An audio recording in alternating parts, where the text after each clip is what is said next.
سجدے کی حقیقت کیا ہے کہ پیشانی کا اور ناک کی نرم ہڈی تک اچھے سے زمین پہ لگ جانا یہ ضروری ہے، اور ہر پیر سے کم از کم ایک انگلی کا لگنا یہ فرض ہے۔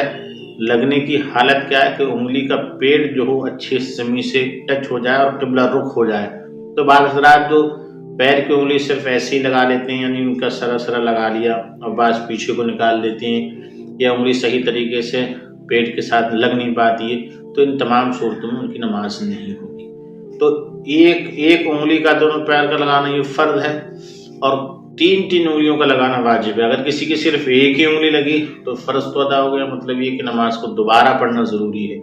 تو ضروری یہ ہے، سنت یہ ہے کہ پیر کی تمام انگلیوں کو زمین سے اس طریقے سے لگایا جائے کہ ان کا پیٹ لگے اور ان کا رخ جو ہو کعبہ شریف کی طرف ہو جائے۔ یہ سجدے کی اجازت ضروری ہے۔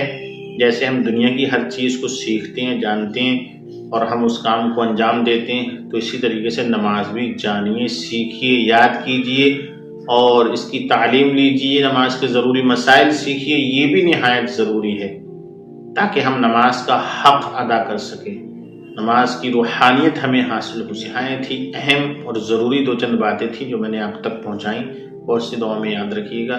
السلام علیکم ورحمۃ اللہ تعالی وبرکاتہ۔